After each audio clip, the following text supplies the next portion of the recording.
ಇವತ್ತು ಪ್ರಧಾನಿ ಮೋದಿ ರಾಷ್ಟ್ರಪತಿಗಳ ವಂದನಾ ನಿರ್ಣಯದ ಮೇಲೆ ಚರ್ಚೆ ನಡೆಸಿದರು.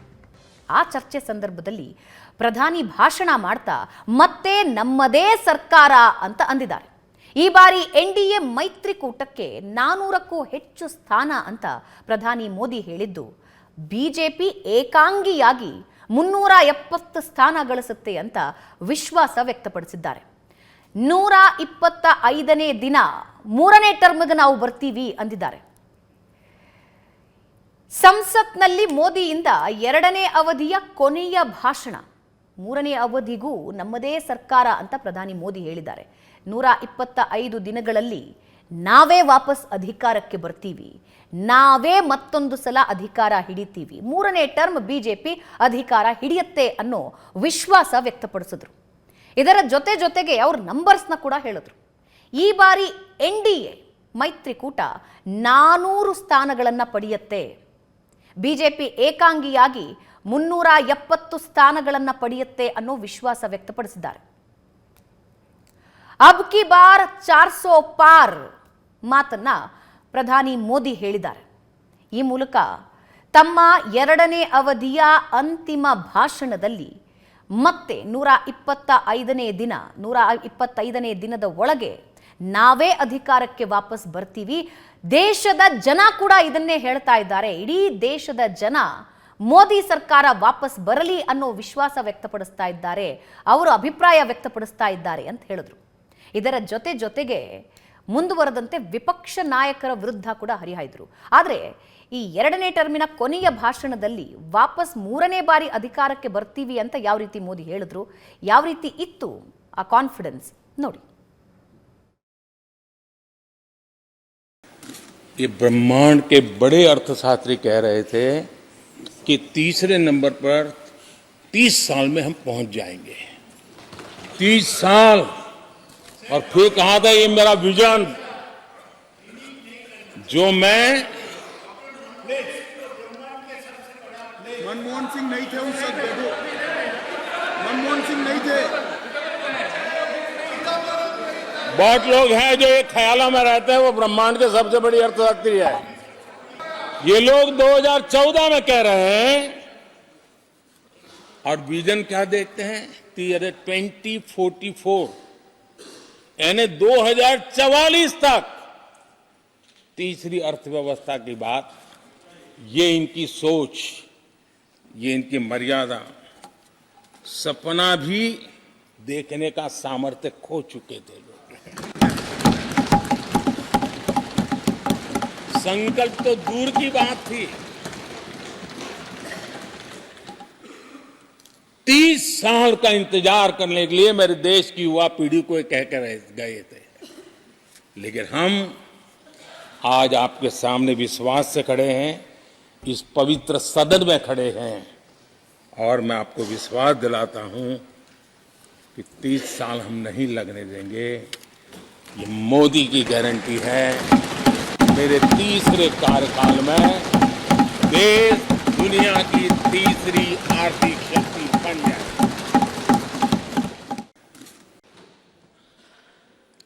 आदरणीय अध्यक्ष जी, भगवान राम,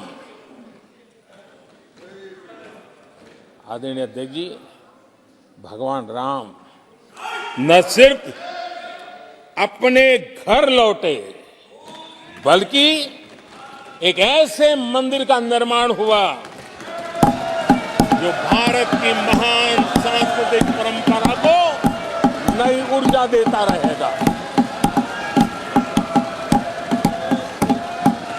और आदरणीय अध्यक्ष जी, अब हमारी सरकार का तीसरा कार्यकाल भी बहुत दूर नहीं है। ज्यादा से ज्यादा 100-125 दिन बाकी है। और अब की बार पूरा देश कह रहा है, अब की बार खड़गे जी भी कह रहे हैं। लेकिन अध्यक्ष जी, मैं आमतौर पर एनडीए को तो 400 पार करवा ही के रहेगा, लेकिन भारतीय जनता पार्टी को 370 सीट अवश्य देगा।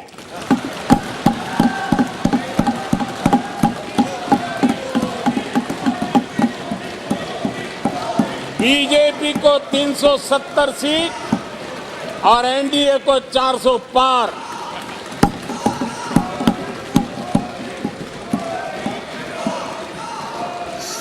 सभा की कार्रवाई इस विषय की समाप्ति तक बढ़ा दी जाए। आदरणीय अध्यक्ष जी, हमारा तीसरा कार्यकाल बहुत बड़े फैसलों का होगा। विपक्ष ने जो संकल्प लिया है उसकी सराहना करता हूं। उनके भाषण के एक एक बात से मेरा और देश का विश्वास पक्का हो गया है कि इन्होंने लंबे अरसे तक वहां रहने का संकल्प ले लिया। आप कई दशक तक जैसे यहां बैठे थे वैसे ही कई दशक तक वहां बैठने का आपका संकल्प, और जनता जनार्दन तो ईश्वर का रूप होती है, और आप लोग जिस प्रकार से इन दिनों मेहनत कर रहे हैं, मैं पक्का मानता हूं कि ईश्वर रूपी जनता जनार्दन आपको जरूर आशीर्वाद देगी और आप जिस ऊंचाई पे हैं उससे भी अधिक ऊंचाई पर जरूर पहुंचेंगे और अगले चुनाव में दर्शक दिशा में दिखेंगे।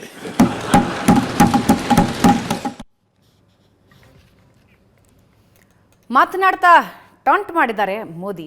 ಹೇಳಿದ್ದಿಷ್ಟು, ನೀವು ತೆಗೆದುಕೊಳ್ತಾ ಇರೋ ನಿರ್ಧಾರದಿಂದಲೇ ನೀವು ಇವತ್ತು ವಿಪಕ್ಷದಲ್ಲಿ ಕೂತಿದ್ದೀರಾ. ಜನತಾ ಜನಾರ್ದನ ಅಂದರೆ ಜನ, ದೇಶದ ಜನ ಮುಂದಿನ ದಿನಗಳಲ್ಲಿ ನಿಮಗೆ ಆಶೀರ್ವಾದ ಮಾಡ್ತಾರೆ. ನೀವು ವೀಕ್ಷಕರ ಗ್ಯಾಲರಿಯಲ್ಲಿ, ಈಗಿರೋದಕ್ಕಿಂತ ಮೇಲ್ಭಾಗದಲ್ಲಿ ಹೋಗಿ ಕೂರ್ತೀರಿ ಅಂದರೆ ವೀಕ್ಷಕರ ಗ್ಯಾಲರಿಯಲ್ಲಿ ಹೋಗುವ ಸ್ಥಿತಿಗೆ ಬರ್ತೀರಿ ಅಂತ ಟಾಂಗ್ ಕೊಟ್ಟರು. ಇದರ ಜೊತೆಗೆ ಅವರು ಇನ್ನೊಂದು ಸೂಕ್ಷ್ಮವಾದಂತಹ ವಿಷಯನ ದೇಶದ ಜನರಿಗೆ ಹೇಳಿದ್ದಾರೆ. ಬಹುಮತ ಕೊಟ್ಟರೆ ಮುಂದಿನ ದಿನಗಳಲ್ಲಿ ಮತ್ತಷ್ಟು ಪ್ರಬಲ ನಿರ್ಧಾರಗಳನ್ನು ತೆಗೆದುಕೊಳ್ಳುವ ಶಕ್ತಿ ಮುಂದುವರಿಯುತ್ತೆ ಅನ್ನೋದನ್ನು ಸೂಕ್ಷ್ಮವಾಗಿ ದೇಶದ ಜನರಿಗೆ ಹೇಳಿದ್ದಾರೆ. ಮುಂದಿನ ಟರ್ಮ್ನಲ್ಲಿ ಮತ್ತಷ್ಟು ಪ್ರಬಲ ನಿರ್ಧಾರಗಳು ನಮ್ಮಿಂದ ಆಗುತ್ತವೆ ಅನ್ನೋ ಮಾತನ್ನು ಹೇಳಿದ್ದಾರೆ. ಹೀಗೆ ಮುಂದುವರ್ಕೊಂಡು ಹೋಗಿ ಕಾಂಗ್ರೆಸ್ ಕುಟುಂಬ ರಾಜಕಾರಣವನ್ನು ಮೇಲಿಂದ ಮೇಲೆ ವಾಗ್ದಾಳಿ ಮೂಲಕ ತೆಗಳಿದ್ದಾರೆ. ಅಲ್ಲಿ ನೆಹರೂರವರ ಹೆಸರು ತಗೊಂಡ್ರು, ಇಂದಿರಾ ಗಾಂಧಿಯವರ ಹೆಸರು ತಗೊಂಡ್ರು, ರಾಹುಲ್ ಗಾಂಧಿಯವರ ಹೆಸರು ತಗೊಂಡ್ರು. ರಾಹುಲ್ ಗಾಂಧಿಯವರನ್ನು ಇನ್ನೊಂದು ಹೆಜ್ಜೆ ಮುಂದಕ್ಕೆ ಹೋಗಿ ಒಂದೇ ಪ್ರಾಡಕ್ಟನ್ನು ಮತ್ತೆ ಲಾಂಚ್ ಮಾಡೋ ಪ್ರಯತ್ನ ಮಾಡಿ ಎಡುತ್ತಾ ಇದ್ದಾರೆ ಅಂತ ಕಾಂಗ್ರೆಸ್ ವಿರುದ್ಧ ವಾಗ್ದಾಳಿ ನಡೆಸಿದ್ರು. ನೇರವಾಗಿ ರಾಹುಲ್ ಗಾಂಧಿಯವರ ರಿಲಾಂಚ್ ಬಗ್ಗೆ ಮಾತನಾಡ್ತಾ ಹೋದರು. ಇದರ ಜೊತೆಗೆ ಈ ನಿರ್ಧಾರಗಳಿಂದಲೇ ಮಲ್ಲಿಕಾರ್ಜುನ ಖರ್ಗೆ ಅವರು ಇವತ್ತು ಲೋಕಸಭೆಯಿಂದ ರಾಜ್ಯಸಭೆಗೆ ಶಿಫ್ಟ್ ಆಗಿದ್ದಾರೆ. ಗುಲಾಂ ನಬಿ ಆಜಾದ್ ಪಾರ್ಟಿಯಿಂದನೇ ಹೊರಗೆ ಹೋಗಿದ್ದಾರೆ. ಇವೆಲ್ಲವೂ ಕುಟುಂಬ ರಾಜಕಾರಣದ ಕಾರಣದಿಂದ ಆಗಿರುವ ವ್ಯತ್ಯಾಸಗಳು. ಹಾಗೆ ಮುಂದಿನ ದಿನಗಳಲ್ಲೂ ಇದು ಹೀಗೆ ಮುಂದುವರೆದರೆ ಗ್ಯಾಲರಿಯಲ್ಲಿ ಕೂತ್ಕೊಳ್ತಾರೆ ಅಂತ ಹೇಳಿದ್ರು. ಇದರ ಜೊತೆಗೆ ಕುಟುಂಬ ರಾಜಕಾರಣದ ಸ್ಪಷ್ಟನೆಯನ್ನು ಕೊಟ್ಟಿದ್ದಾರೆ. ಆ ಸಂದರ್ಭದಲ್ಲಿ ಅಮಿತ್ ಶಾ ಅವರನ್ನ, ರಾಜನಾಥ್ ಸಿಂಗ್ ಅವರನ್ನ ಮೆನ್ಷನ್ ಮಾಡ್ತಾ ಇದ್ರು ವಿಪಕ್ಷಗಳು.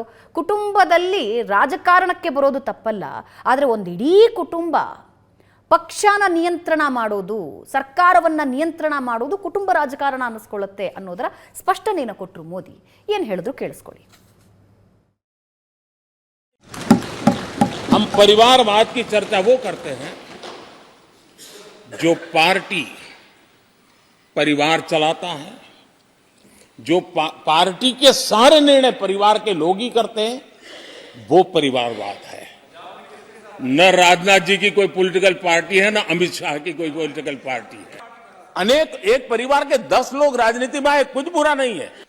देश के लोकतंत्र के लिए परिवारवादी राजनीति, पारिवारिक पार्टियों की राजनीति, ये हम सबकी चिंता का विषय होना चाहिए। और इसलिए मैं किसी परिवार के 2 लोग अगर प्रगति करते हैं उसको तो मैं स्वागत करूंगा। सवाल यह है कि परिवार ही पार्टियां चलाती है। पक्का है कि ये अध्यक्ष नहीं होगा तो उसका बेटा होगा, ये नहीं होगा तो उसका बेटा होगा। ये लोकतंत्र का खतरा है। एक ही प्रोडक्ट को बार बार लॉन्च करने का भरपूर प्रयास हो रहा है। आदरणीय अध्यक्ष जी, कांग्रेस एक परिवार में उलझ गई है। देश के करोड़ों परिवार की आकांक्षाएं और उपलब्धियां वो देख पा ही नहीं रहे, देख सकते नहीं, अपने परिवार के बाहर देखने की तैयारी नहीं है। आदरणीय अध्यक्ष जी, अब हालत देखिए, हमारे खड़गे जी इस सदन से उस सदन शिफ्ट हो गए और गुलाम नबी जी तो पार्टी से ही शिफ्ट कर गए। ये सब परिवारवाद के भेंट चढ़ गए। एक ही प्रोडक्ट बार बार लॉन्च करने के चक्कर में कांग्रेस की दुकान ताला लगने की नौबत आ गई है। और ये दुकान हम नहीं कह रहे, आप लोग कह रहे हैं। आप लोग कहते हैं दुकान खोलिए, सब जगह पे बोलते हैं, दुकान को ताला लगने की बात आई।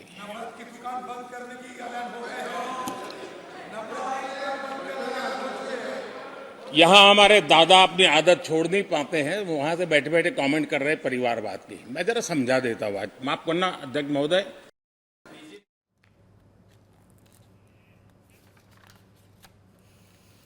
ಹೀಗೆ ಮುಂದುವರಿತಾ ವಾಗ್ದಾಳಿಗಳು ಮುಂದುವರಿತಾ ಹೋದವು. ಕಾಂಗ್ರೆಸ್ನಲ್ಲಿ ಈಗ ಕ್ಯಾನ್ಸಲ್ ಕಲ್ಚರ್ ಬಂದಿದೆ. ಏನು ಹೇಳಿದ್ರು ಕ್ಯಾನ್ಸಲ್ ಅಂತಾರೆ, ಯಾವ ಯೋಜನೆ ಹೇಳಿದ್ರು ಕ್ಯಾನ್ಸಲ್ ಅಂತಾರೆ. ಆತ್ಮನಿರ್ಭರ ಭಾರತ್ ಅಂದರೆ ಅದನ್ನ ಕ್ಯಾನ್ಸಲ್ ಅಂತ ಹೇಳ್ತಾರೆ. ವಂದೇ ಭಾರತ್ ರೈಲು ಅಂತ ಹೇಳಿದ್ರೆ ಅದನ್ನ ಕ್ಯಾನ್ಸಲ್ ಅಂತಾರೆ. ಮೇಕ್ ಇನ್ ಇಂಡಿಯಾ ಅಂತ ಹೇಳಿದ್ರೆ ಅದನ್ನ ಕ್ಯಾನ್ಸಲ್ ಮಾಡೋದು ಅಂತಾರೆ. ಇದು ಮೋದಿಗೆ ಇದರ ಅಭಿವೃದ್ಧಿಯ ಭಾಗ ಸಿಗಲ್ಲ, ದೇಶದ ಅಭಿವೃದ್ಧಿ ಆಗತ್ತೆ. ಇದೇನು ಅಭಿವೃದ್ಧಿಯ ಯೋಜನೆಗಳಿದೆಯಲ್ಲ, ಇದರಿಂದ ಮೋದಿ ಉದ್ಧಾರ ಆಗಲ್ಲ. ಇದರ ಉದ್ಧಾರ ಆಗೋದು ದೇಶಕ್ಕೆ, ಇದರ ಪ್ರಯೋಜನ ಆಗೋದು ದೇಶಕ್ಕೆ. ನಿಮ್ಮಲ್ಲಿ ಎಷ್ಟು ದ್ವೇಷ ಇದೆ ಅಂತ ಹೇಳಿದ್ರೆ ನೀವು ದೇಶದ ಅಭಿವೃದ್ಧಿಯನ್ನ ಕೂಡ ಕ್ಯಾನ್ಸಲ್ ಮಾಡ್ತಾ ಇದ್ದೀರಾ ಅಂತ ವ್ಯಂಗ್ಯವಾಡಿದ್ದಾರೆ. ಈ ಕ್ಯಾನ್ಸಲ್ ಕಲ್ಚರ್ ಬಗ್ಗೆ ಏನು ಹೇಳಿದ್ರು ನೋಡಿ. और कांग्रेस में एक कैंसिल कल्चर डेवलप हुआ है। कुछ भी है कैंसिल, कुछ भी है कैंसिल। ये एक ऐसे कैंसिल कल्चर में कांग्रेस फंस गई है। अगर हम कहते हैं मेक इन इंडिया तो कांग्रेस कहती है कैंसिल। हम कहते हैं आत्मनिर्भर भारत, कांग्रेस कहती है कैंसिल। हम कहते हैं वोकल फॉर लोकल, कांग्रेस कहती है कैंसिल। हम कहते हैं वंदे भारत ट्रेन, कांग्रेस कहती है कैंसिल। हम कहते हैं संसद की नई इमारत, कांग्रेस कहती है कैंसिल। यानी मैं हैरान हूं, ये कोई मोदी की उपलब्धियां नहीं है, देश की उपलब्धियां। इतनी नफरत कब तक पाले रखोगे? और उसके कारण देश की सफलताएं, देश के अचीवमेंट, उसको भी कैंसिल करके आप बैठ गए हो। और आदरणीय अध्यक्ष जी, कांग्रेस के हमारे साथियों को आजकल इस पर बहुत चिंता जताते हैं कि सरकार में ओबीसी कितने लोग हैं, कितने पद पर कहां, उसके हिसाब किताब करते रहते हैं। लेकिन मैं हैरान हूं, उनको इतना सबसे बड़ा ओबीसी नजर नहीं आता है। यहां आंखें बंद करके बैठ जाते हैं। आदरणीय अध्यक्ष जी, जरा मैं ये दुनिया भर की चीजें करते हैं, मैं कहना चाहता हूं, ये क्लास है, ये यूपीए के समय एक एक्स्ट्रा कॉन्स्टिट्यूशनल बॉडी बनाई गई थी, जिसके सामने सरकार की कुछ नहीं चलती थी। नेशनल एडवाइजरी काउंसिल, जरा कोई निकाल करके देखे उसमें क्या कोई ओबीसी था क्या? जरा निकाल के देखिए। इतनी बड़ी बड़ी पावरफुल बॉडी बनाई थी और वो तो अपॉइंट कर रहे थे। ಹೀಗೆ ಮುಂದುವರೆದು ಹಲವು ಸನ್ನಿವೇಶಗಳಲ್ಲಿ ಕಾಂಗ್ರೆಸ್ಸಿನ ಜನ ಕೊಟ್ಟ ಹೇಳಿಕೆಗಳನ್ನು ಮೆನ್ಷನ್ ಮಾಡ್ತಾ ಹೋದರು. ಆರ್ಥಿಕ ಸಚಿವರು ಕೊಟ್ಟಿದ್ದಂತಹ 2014 ಸಂದರ್ಭದ ಒಂದು ಹೇಳಿಕೆಯನ್ನು ಈಗಾಗಲೇ ಪ್ರಸ್ತಾಪಿಸಿದ್ರು. ಅದಾದ ಮೇಲೆ ನೆಹರು ಮತ್ತು ಇಂದಿರಾ ಗಾಂಧಿ ಅವರ ಕಡೆ ಬರ್ತಾರೆ. ಕೆಂಪು ಕೋಟೆಯ ಮೇಲೆ ನೆಹರು ಮಾಡಿದ್ದ ಭಾಷಣದ ಪ್ರತಿಯನ್ನು ಓದ್ತಾರೆ. ಆ ಪ್ರತಿಯಲ್ಲಿ ಭಾರತೀಯರು ಕಠಿಣ ಪರಿಶ್ರಮ ಮಾಡುವವರಲ್ಲ, ಯುರೋಪು, ಚೀನಾ, ಜಪಾನು ಇಲ್ಲಿಯವರು ಕಠಿಣ ಪರಿಶ್ರಮದವರು ಅನ್ನೋ ಒಂದು ಭಾಷಣ ಮಾಡಿರ್ತಾರೆ. ಅದನ್ನು ಅಲ್ಲಿ ಉಲ್ಲೇಖಿಸ್ತಾರೆ. ಹಾಗೆ ಇಂದಿರಾ ಗಾಂಧಿಯವರು ಕೂಡ ಇದಕ್ಕೇನು ಹೊರತಾಗಿರಲಿಲ್ಲ. ಅವರೂ ಕೂಡ ಭಾರತೀಯರ ಬಗ್ಗೆ, ಭಾರತೀಯರ ಶ್ರಮದ ಬಗ್ಗೆ ಇಂತಹದ್ದೇ ಭಾವನೆ ಹೊಂದಿದ್ರು ಅಂತ ಇಂದಿರಾ ಗಾಂಧಿಯವರ ಭಾಷಣದ ಪ್ರತಿಯನ್ನು ಕೂಡ ಅಲ್ಲಿ ಉಲ್ಲೇಖ ಮಾಡ್ತಾರೆ. ಏನು ಹೇಳಿದ್ದಾರೆ ಕೇಳಿಸ್ಕೊಳ್ಳಿ. प्रधानमंत्री नेहरू ने जो कहा था वो मैं जरा पढ़ता हूं. लाल किले से भारत के प्रथम प्रधानमंत्री ने जो कहा था वो पढ़ रहा हूं. नेहरू जी ने, उन्होंने कहा था, हिंदुस्तान में काफी मेहनत करने की आदत आम तौर से नहीं है. हम इतना काम नहीं करते जितना कि यूरोप वाले या जापान वाले या चीन वाले या रूस वाले या अमेरिका वाले करते हैं. ये नेहरू जी लाल किले से बोल रहे हैं. ये न समझिए कि वह कौमें कोई जादू से खुशहाल हो गई. वो मेहनत से हुई है और अक्ल से हुई है. ये उनको सर्टिफिकेट दे रहे हैं, भारत के लोगों को नीचा दिखा रहे हैं. यानी नेहरू जी की भारतीयों के प्रति सोच थी कि भारतीय आलसी है. नेहरू जी की भारतीयों के लिए सोच थी कि भारतीय कम अक्ल के लोग होते हैं. इंदिरा जी की सोच भी उससे ज्यादा अलग नहीं थी. प्रधान अच्छा हो सकता है आपके यहाँ फिशरमैन माइनॉरिटी के ना हो सकता है आपके यहाँ पशुपालक माइनॉरिटी के ना हो सकता है किसान आपके यहाँ माइनॉरिटी के ना हो सकता है महिलाएं आपके यहाँ माइनॉरिटी में ना हो सकता है कि आपके यहाँ युवा में माइनॉरिटी. क्या हो गया है दादा? क्या देश के युवा जी की बात होती है? समाज के सब वर्ग नहीं होते हैं? क्या देश की नारी की बात होती है? देश की सभी नारी नहीं होती है? कब तक टुकड़ों में सोचते रहोगे? कब तक समाज को बांटते रहोगे? सब सीमा करो. बहुत तोड़ा देश को. आदरणीय अध्यक्ष महोदय,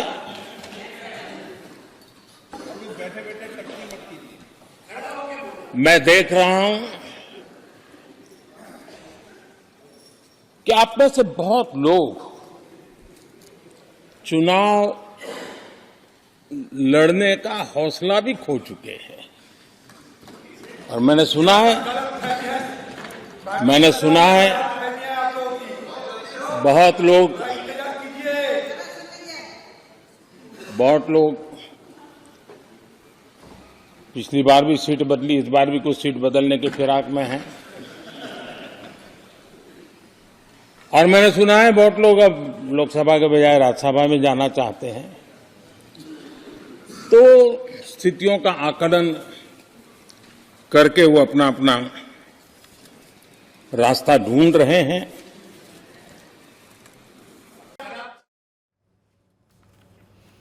ಎರಡು ವಿಷಯಗಳ ಗಂಭೀರ ಪ್ರಸ್ತಾಪ ಇಲ್ಲಿ ನೋಡಬಹುದು. ಒಬಿಸಿ ಪ್ರೀತಿ, ಕಾಂಗ್ರೆಸ್ನ ಇತ್ತೀಚೆಗಿನ ವರ್ಷಗಳ ಒಬಿಸಿ ಪ್ರೀತಿಯ ಬಗ್ಗೆ ಮಾತನಾಡಿದ್ರು. ಒಬಿಸಿಯ ಮೂಲಕ ಮೋದಿಗೆ ಟಕ್ಕರ್ ಕೊಡುವಂತಹ ಪ್ರಯತ್ನಕ್ಕೆ ಕಾಂಗ್ರೆಸ್ ಕೈ ಹಾಕಿತ್ತು. ನಿಮ್ಮಲ್ಲಿ ಎಷ್ಟು ಜನ ಅಧಿಕಾರಿಗಳಿದ್ದಾರೆ ಒಬಿಸಿಯಲ್ಲಿ ನೀವು ಆಯ್ಕೆ ಮಾಡಿಕೊಂಡಿದ್ದು, ಅವರ ಬಗ್ಗೆ ತಿಳಿಸ್ಕೊಡಿ. ಜೊತೆಗೆ ಅತಿ ದೊಡ್ಡ ಒಬಿಸಿ ನಾನೇ ಇರುವಾಗ ನನ್ನ ವಿರುದ್ಧ ನೀವು ಆ ಅಸ್ತ್ರ ಪ್ರಯೋಗಕ್ಕೆ ಮುಂದಾಗಿದ್ದೀರಾ ಅಂತ ಹೇಳಿದ್ರು. ಇದರ ಜೊತೆಗೆ ಕಾಂಗ್ರೆಸ್ನ ಅಲ್ಪಸಂಖ್ಯಾತ ಪ್ರೀತಿ ಬಗ್ಗೆ ಕೂಡ ಮಾತನಾಡಿದ್ರು. ಯಾಕೆ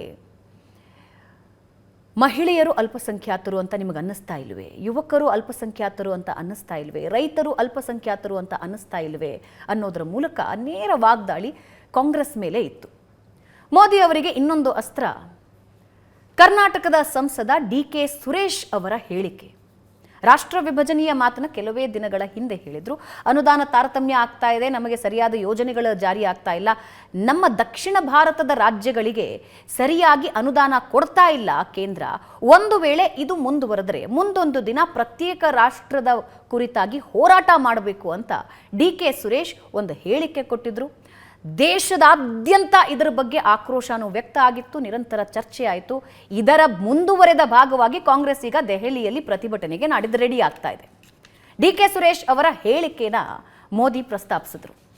ನಮ್ಮ ಸಂಸತ್ತಿನ ಒಬ್ಬ ಸಂಸದ ಹಿಂಗಿದ್ದೊಂದು ಹೇಳಿಕೆ ಕೊಡ್ತಾ ಇದ್ದಾರೆ, ದೇಶ ಒಡೆಯೋ ಮಾತಾಡ್ತಾ ಇದ್ದಾರೆ. ಇನ್ನು ಎಷ್ಟು ಒಡಿತೀರಿ ದೇಶನ? ಈಗಾಗಲೇ ತುಂಡು ತುಂಡಾಗಿ ಮಾಡಿದ್ದೀರಿ. ಹೀಗೆ ಒಡೆದು ಆಳುವ ನೀತಿ ಹೇಗೆ ಮುಂದುವರಿಯುತ್ತೆ? ಹೀಗೆ ಮುಂದುವರೆದು ಇನ್ನು ಎಷ್ಟು ಭಾಗಗಳಾಗಿ ದೇಶನ ನೀವು ಒಡಿಬೇಕು ಅಂತ ಅಂದುಕೊಂಡಿದ್ದೀರಿ? ಇಲ್ಲಿವರೆಗೆ ಒಡೆದಿರೋದು ತೃಪ್ತಿ ಕೊಟ್ಟಿಲ್ವಾ ಅಂತ ಆಕ್ರೋಶ ವ್ಯಕ್ತಪಡಿಸಿದ್ರು. ಹಾಗಾದ್ರೆ ದೇಶ ವಿಭಜನೆಯ ಈ ಹೇಳಿಕೆ ಬಗ್ಗೆ ಪ್ರಧಾನಿ ಏನು ಹೇಳಿದ್ರು ಕೇಳಿಸ್ಕೊಳ್ಳಿ. देश में अलग देश बनाने की वकालत करते हैं।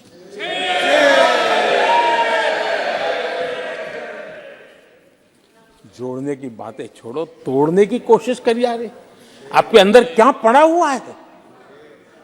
क्या इतने टुकड़े करके अभी भी आपके मन को समाधान नहीं हुआ है? देश के इतने टुकड़े कर चुके हो आप, और टुकड़े करना चाहते हो? कब तक करते रहोगे? देश में अलग देश बनाने की वकालत करते हैं। ಎಲ್ಲ ಟೀಕಾ ಪ್ರಹಾರದ ಒಂದಿಗೆ ಮೂರನೇ ಆವೃತ್ತಿಗೆ ನಾವು ಮತ್ತೆ ಅಧಿಕಾರಕ್ಕೆ ಬರ್ತೀವಿ ಅನ್ನೋ ವಿಶ್ವಾಸದೊಂದಿಗೆ ಮೋದಿ ತಮ್ಮ ಭಾಷಣನ ಮುಗಿಸಿದ್ದಾರೆ.